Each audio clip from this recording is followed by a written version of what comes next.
Bienvenue à suivre ces informations à français et voici les sommaires. Les syndicats internationaux des inspecteurs de l'enseignement au Congo, SYNIECO, en sigle, demandent au gouvernement de la République démocratique du Congo de prendre ses responsabilités quant à l'organisation des examens d'État qui s'annoncent. Ils ont manifesté ce mardi 23 avril pour dénoncer le silence du gouvernement face aux enjeux liés aux frais de participation à ces épreuves. C'est tout pour les sommaires.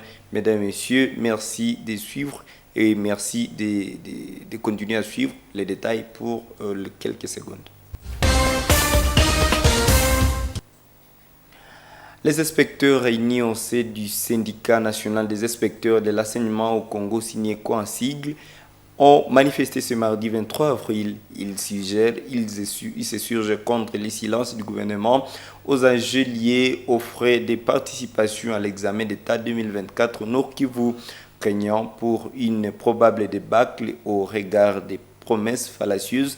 Le syndicat des inspecteurs recommande au gouvernement central de prendre ses responsabilités quant à l'organisation des épreuves qui s'annoncent. Suivez les détails de cet élément. Ils sont une trentaine, ces inspecteurs représentant d'une autre centaine, réunis au sein du syndicat national des inspecteurs de l'enseignement au Congo, SYNIECO en sigle, qui ont manifesté ces jours. Ils sont tous de la province éducationnelle Nord Kivu 2. Dans un mémorandum adressé au ministre national de l'EPST, ces inspecteurs s'indignent contre la situation actuelle dans la province éducationnelle Nord Kivu 2 quant aux frais de participation à l'examen d'État d'édition 2024. Ils indiquent ne pas rencontrer l'assentiment des élus de la région qui, sans être donné la peine de se renseigner auprès des services techniques à la base sur l'organisation administrative et matérielle de l'examen d'État et surtout sur le budget y alloué au fait des déclarations proclamant l'exemption de parents de frais de participation à ces épreuves. À 9h de ce mardi, ils ont été reçus à la mairie de Butembo. Ici, ils ont lu leur mémorandum. C'est le ministre que nous préférons. 1. Les inspecteurs ne seront pas prêts à prendre part à une activité immanquablement vouée à l'échec parce que sans budget. 2. Les inspecteurs de la province éducationnelle du Nord Kivu 2 ne seront pas tenus comme responsables des dégâts collatéraux. Ce fiasco est indubitablement prévisible. Selon Bunga Bunga Pascal, le porte-parole occasionnel, les enseignants n'ont aucun intérêt dans les frais qui sont depuis toujours demandés aux parents. À croire, cette contribution est exigée pour assurer une bonne passation de l'examen d'État. L'examen d'État, ce n'est pas une mince affaire. L'examen d'État exige des moyens. Il y a des contraintes budgétaires pour ça. Si l'argent est arrivé, l'argent n'entre pas dans les poches des inspecteurs, ni des enseignants, ni des prophètes. Non. Cet argent sert au niveau de la province à beaucoup d'activités préparatoires. Quand l'examen arrive, ça signifie qu'il y a eu déjà beaucoup d'autres opérations qui se sont réalisées tout autour. Ils souhaitent voir le député national qui avait annoncé la gratuité des frais de participation à l'examen d'État de faire suivi auprès des services habilités pour éviter de pénaliser les candidats. Les députés ont déjà créé un flou. Ils nous disent que l'État va prendre les choses en main. Mais entre-temps, ce qui nous a fait tiquer est que l'IPP qui est sur place à Kinshasa, on lui demande de l'argent. On s'est dit, mais finalement, d'où viendra la prise en charge qu'on est en train de prôner? Et au même moment, les députés ne viennent pas. Ils font seulement des déclarations radiodiffusées. Et nous disons, nous-mêmes qui sommes responsables de cet examen, il faut qu'on dénonce ce qu'il y a comme problème. Il y a plus de 2 mois, 2 élus de Butembo ont annoncé avoir sollicité la participation gratuite aux épreuves d'État de finalistes du secondaire au Nord Kivu, une région meurtrie par les atrocités de la guerre. Depuis lors, de doutes clament sur cet aspect, étant donné qu'aucun document administratif ne prouve cette déclaration. Les étudiants de Butembo sont appelés à se liguer pour combattre la guerre à l'est de la République démocratique du Congo. Cet appel est ressorti de la conférence qui a rassemblé les acteurs de la société civile de la place avec les étudiants membres du réseau des étudiants du Congo, groupement Butembo Lubero, après différents exposés autour de la sécurité. En RDC, depuis 1960, les participants à la conférence ont émis des mécanismes palliatifs aux problèmes de sécurité de l'engagement de l'intellectuel. Reportage Gérard Mourifou. C'est dans la salle Reine de la Paix de Sœur PSP à Maria Mama où la conférence a eu lieu. Initialement prévue à 8h30, l'activité n'a commencé que vers 13h suite à des contraintes organisationnelles. Cette perturbation des programmes n'a pas permis aux étudiants locaux de se présenter en masse sur les lieux. Néanmoins, la minorité présente a été édifiée sur la persistance de la guerre au Nord Kivu et à Ituri, suivi de l'histoire de la guerre depuis 1960 et la proposition des mécanismes pour restaurer la paix. Ces thématiques ont été développées par 3 conférenciers, à savoir Edgar Mateso, Muhongia Wakabwaro et Fatah Kibaloki. Pour Edgar Mateso, la guerre en République démocratique du Congo, caractérisée actuellement par les M23 et l'EDF, n'est qu'une succession de rébellions depuis 1960. Nous pensons que ces faits sont détachés, alors qu'en réalité ce sont des faits qui sont liés. Les anciens connaissent ce qu'on a appelé le phénomène Kanyarwanda, la guerre de Kanyarwanda à 64. Ils ont connu à 82 la guerre de Mangrevi qui a opposé les Hutus et les Tutsis à Utsu. Ils ont connu la guerre de Mumbiri dans le retour en 1989.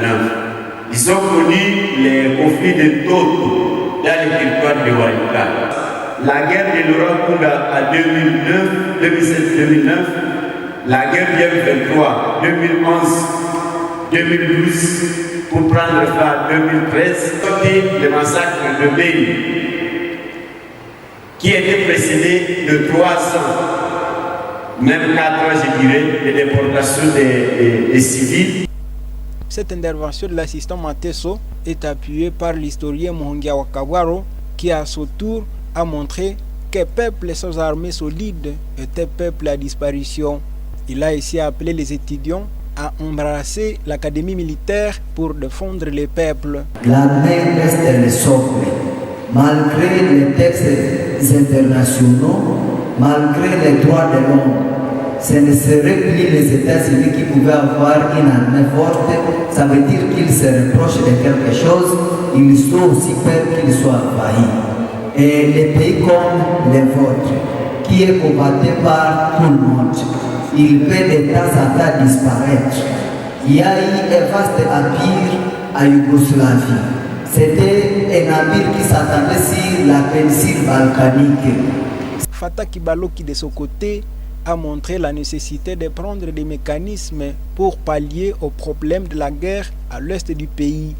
Et si vous voulez que nous on puisse donner maintenant notre plan de sortie pour que les 14 000 étudiants constituent je dirais le globule blanc qui doit maintenant, sur lequel nous pouvons compter pour nous tirer l'affaire.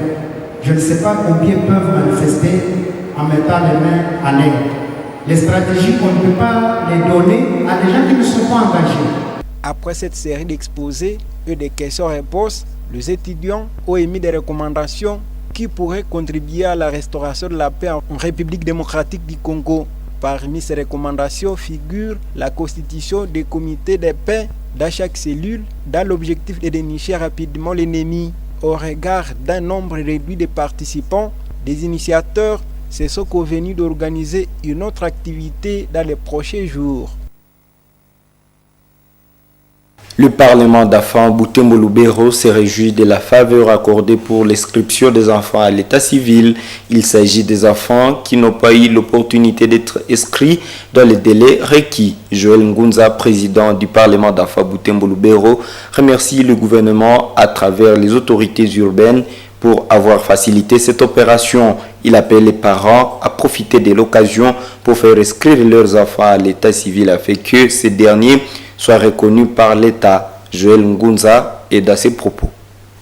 D'enfants, c'est avec joie que nous avons reçu cette information selon laquelle à partir du 19 jusqu'à compter 6 mois, les enfants seront en train d'être rattrapés.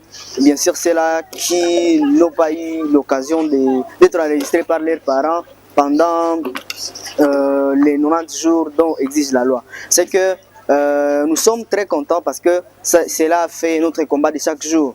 Nous avons plaidé à ce que les enfants soient enregistrés. Nous sommes très contents de voir que notre gouvernement avec ses partenaires quand même, on vient de prendre cette question à priorité.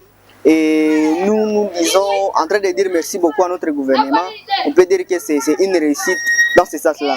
Tous les enfants qui se trouvent dans la tranche d'âge entre 91 jours et 17 ans, tous ces enfants-là sont concernés. Donc ici, un moment pour nous d'appeler tous les parents de faire enregistrer ces enfants à travers cette occasion. Nous devons dire que c'est une occasion à ne pas rater, comme ça va durer que 6 mois. Et comme la loi l'exige, normalement, si on n'a pas su enregistrer son enfant pendant les 3 mois qui suivent sa naissance, normalement on doit payer une somme importante d'argent pour avoir la télénaissance. Mais aujourd'hui, voilà notre gouvernement qui s'est acquitté à beaux parents envers les enfants, après avoir constaté qu'un bon nombre d'enfants ne sont pas enregistrés, parce que selon les statistiques, c'est que en République démocratique du Congo, sur 100%, seulement 25% des enfants sont enregistrés. Et dans notre province, seulement 7% environ des enfants sont enregistrés. Le prix de l'oignon bascule sur les marchés des vivres à Ville de Butembo. Un kilogramme de cette légume varie entre 1500 francs et 1600 francs congolais. Des vendeurs de ces produits parlent d'innocence, alors que du côté des consommateurs, c'est une réjouissance. Moto TV s'est imprégné de la situation ce mardi 23 avril. Voici les reportages de Nelly Mongeshali et Eugénie Monsevero. C'est cette légume consommée comme épice et salade dans des ménages et restaurants. Il y a quelques jours, il s'observe l'abondance de cette légume sur les marchés des vivres de Butembo. À en croire les vendeurs, plusieurs agriculteurs se sont livrés à la culture de l'oignon dans les milliers d'approvisionnements, ce qui a ainsi permis de produire plus. Néanmoins, ils indiquent que cela n'explique pas totalement la baisse du prix de l'oignon sur les marchés. Le prix de l'oignon est stable ces derniers temps sur le marché. Le prix de kilogramme revenait à 1300 francs congolais, mais actuellement, il se négocie à 1500 francs congolais. Avis partagé par Mboussa Nyangwe. Avec l'expérience acquise dans la vente de ces produits, indique que le prix de l'oignon est stable ces derniers temps, contrairement à ce que pensent les consommateurs. Malgré la baisse de l'oignon, seuls les consommateurs y gagnent. Nous les revendeurs, nous ne trouvons pas tellement bénéfice.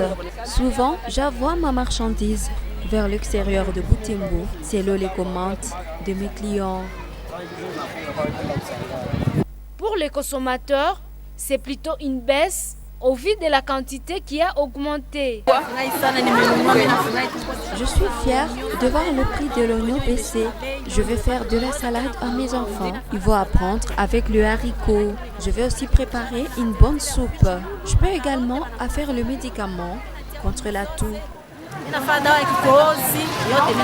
Pendant que cette situation semble réjouir une partie au désavantage de l'autre, les vendeurs de l'oignon plaident pour la réhabilitation des routes pour faciliter le trafic de leurs marchandises. Des oignons consommés à Butembo proviennent de Masereka, Luotu, Mageria et ailleurs.